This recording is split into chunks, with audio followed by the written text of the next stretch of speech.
Bharatiya Janata party Delhi में सरकार बनाने जा रही है और कंफर्टेबल सीटों पे सरकार, अच्छा, ये निश्चित है। बिल्कुल कंफर्म है। अरे कुछ विपक्ष के लिए भी छोड़ दीजिए, एक आध सीट है। विपक्ष के लिए 3 इलेक्शन, अच्छा। 3 बार काट की हांडी हम्म। उन्होंने चढ़ा ली हम्म। और लोगों को बेवकूफ बना।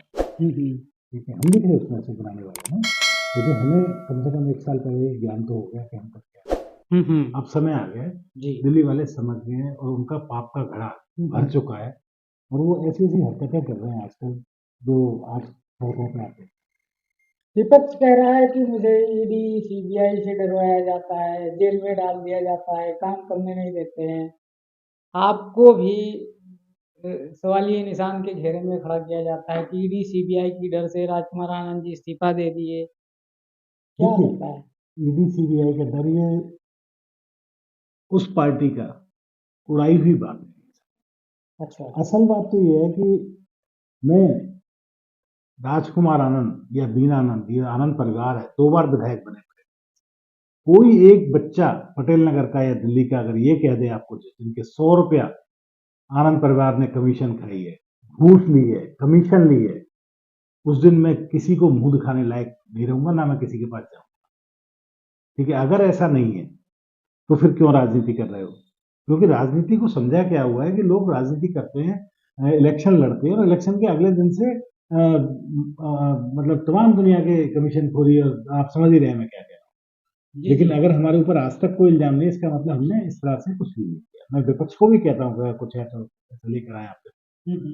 जब नहीं है तो इसका मतलब हमारा सिर्फ सेवा ही उद्देश्य था, और सेवा उद्देश्य था। मैं जब तक विधायक रहा, मैं 4 साल विधायक रहा हूँ पटेल नगर का, 4 साल।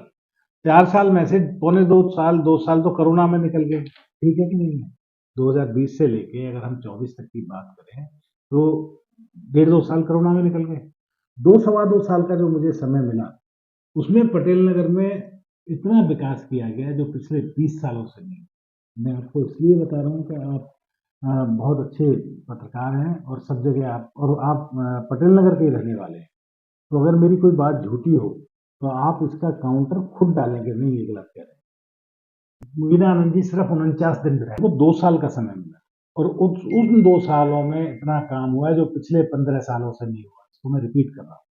ठीक है, और जहां तक आप कह रहे हो कि पहले बीना आनंद रही फिर आप रहे, बीना आनंद 49 दिन रही थी और आज तक उन 49 दिन के या 10 महीने की जो उनकी गवर्नेंस थी, आप लोगों से पूछ सकते हो आज तक बिना आनंद उनके दिलो दिमाग पर है कि वो एक लेडी थी जो बहुत काम किया करती थी और सुख दुख में लोगों का दर्द लिया।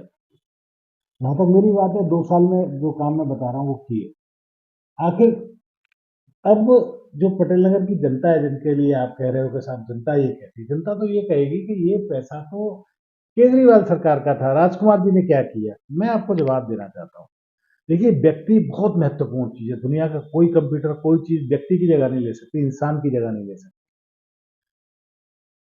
49 दिन या 10 महीने बीनानंद जी रही, उसके बाद मुझे 2 साल का टाइम मिला और उसके बीच में एक और विधायक आम आदमी पार्टी के बने, शायद हजारीलाल चौहान जी। हजारीलाल जी थे। हाँ, तो उन्होंने 5 साल में कोई काम नहीं किए, पूरी जनता जानती मुझे बताने के लिए।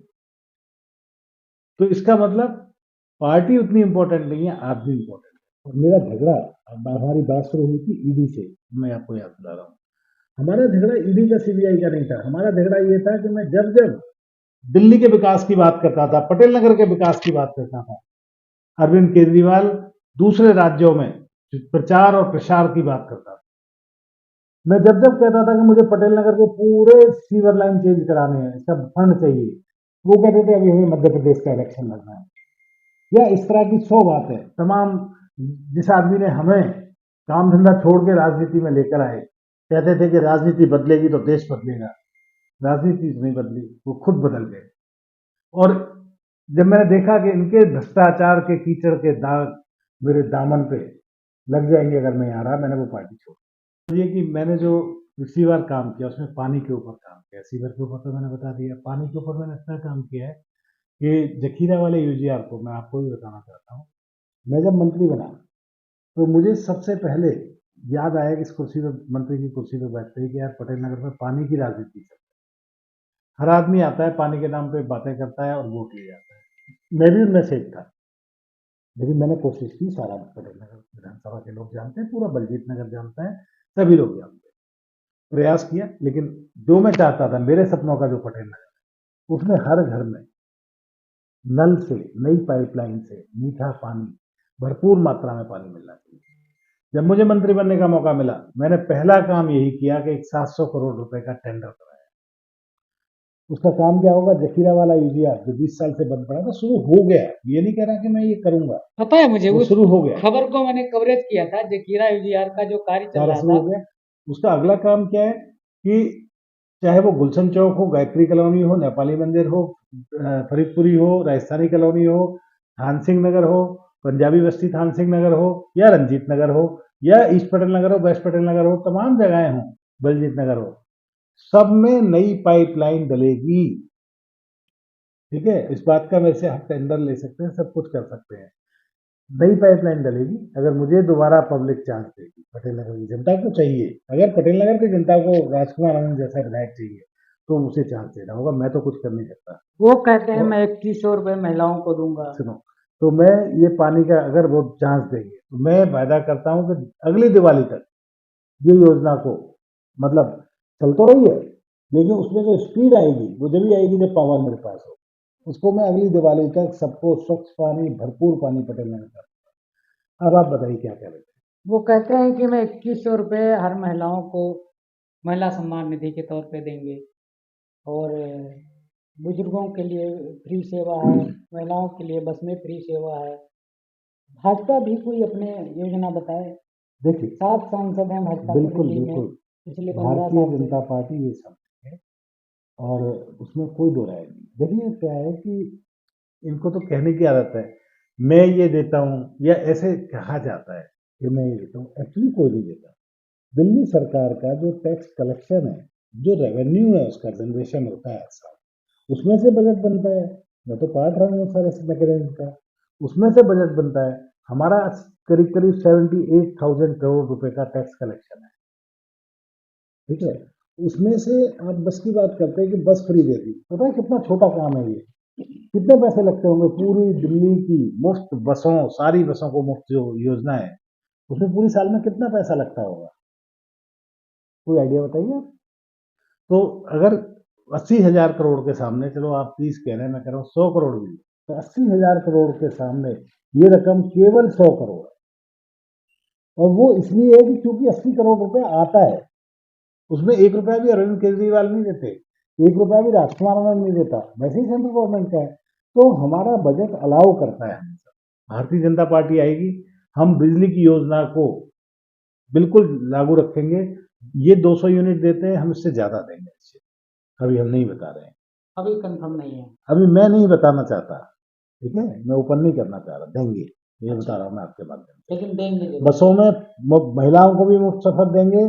उसके अलावा हम बुजुर्गों को, जो सीनियर सिटीजन है, उनको भी मुफ्त सफर देंगे। स्कूल गोइंग बच्चे और कॉलेज गोइंग बच्चों को भी मुफ्त सफर देंगे। देखिए, निश्चित रूप से युवाओं बेरोजगारी को भत्ता एक हो। बोतल के साथ एक बोतल शराब तो नहीं चाहिए। युवाओं को रोजगार चाहिए। रोजगार कौन दे सकता है? आप बताइए। वो लोग दे सकते हैं जिनकी केंद्र में भी सरकार है, या वो आदमी दे सकता है जो दिल्ली में ही सरकार है? क्योंकि केंद्र वो आदमी दे सकते हैं जो सबसे बना के चलते हैं, या वो आदमी दे सकता है जो सबसे लड़के चलता है? तो उनको रोजगार चाहिए, उनको शिक्षा चाहिए। आज शिक्षा की हालत ये कर रखी है कि 2,40,000 बच्चे 9वीं में और 11वीं में बैठते हैं, उसमें से 40% बच्चों को फेल कर दिया जाता है, सिर्फ अपना रिजल्ट दिखाने के लिए कि हमारा रिजल्ट प्राइवेट से अरविंद अच्छा है। केजरीवाल जी कहते हैं कि भारतीय जनता पार्टी की जिन जिन राज्यों में सरकार है, अपने स्कूलों को क्यों नहीं देखने देते हैं। हम दिल्ली में रहते हैं, दिल्ली मेरे सपनों का शहर है, मैं दिल्ली की बात करता हूँ।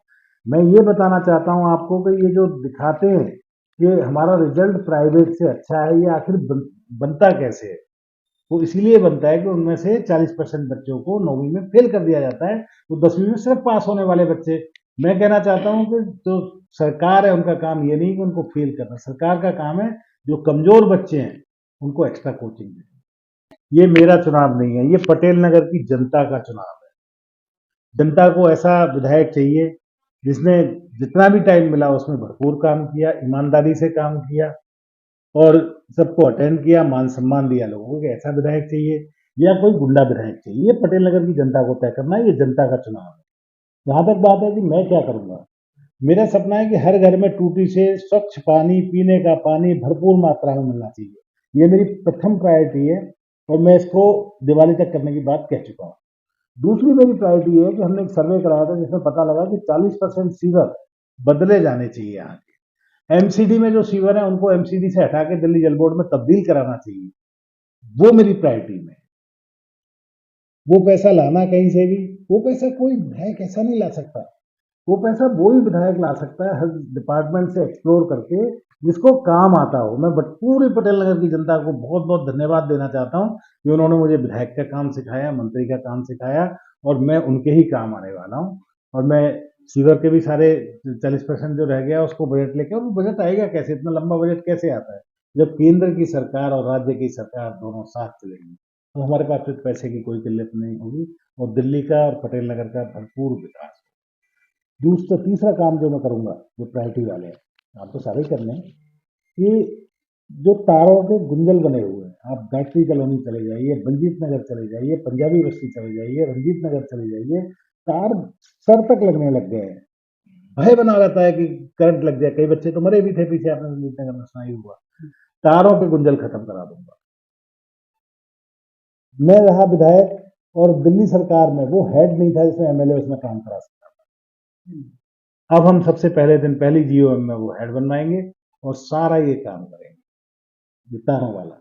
और बाकी काम तो बहुत काम है, बहुत काम है इस विधानसभा में, बहुत है। इस विधानसभा में नेता नहीं चाहिए, ना युवा चाहिए, ना बुजुर्ग चाहिए नेता। यहाँ चाहिए काम करने वाला आदमी। यहाँ पटेल चमक दमक की जरूरत नहीं है। पटेल नगर क्राइम पॉइंट भी कह रहे हैं लोग। क्राइम पॉइंट तो देखो बन ही जाएगा। आज दिल्ली की जो जवानी है उसमें नशे का जहर किसने बोला, कैसे हुआ?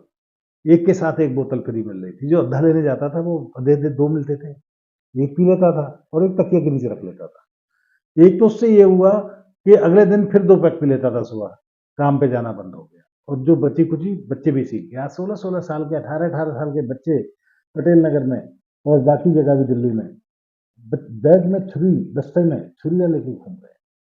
आपने, मैं माननीय केजरीवाल जी से कहना चाहता हूँ कि हमारी जो आम आदमी पार्टी थी, आपकी रह गई जो अब, वो हमने आम आदमी के दम पे बनाई थी, आम जन के दम पे बनाई थी, गरीबों के दम पे बनाई थी। अगर हमारे पास कुछ था फ्री में देने का तो हम उनके बच्चों को दूध की थैली के साथ दूध फ्री देते, उनके बच्चों को किताबें फ्री देते, उनके बच्चों को स्कूल जाने का बस्ता फ्री देते। शराब बांटने का काम। और फिर आप कहते हैं कि राजकुमार जी आप छोड़ क्यों आए, आप ए टीम से बी टीम में आ गए। मैं सही जगह आ गया हूँ। आज वो समय है जो इतिहास में लिखा जाएगा, ये जब सनातन करवट लेना था। और राजकुमार आनंद जी, आप भ्रष्टाचार वालों के साथ खड़े थे, मैं नहीं खड़ा हूंगा, मैं अपने सनातन धर्म के साथ खड़ा हूँ। बहुत बहुत धन्यवाद।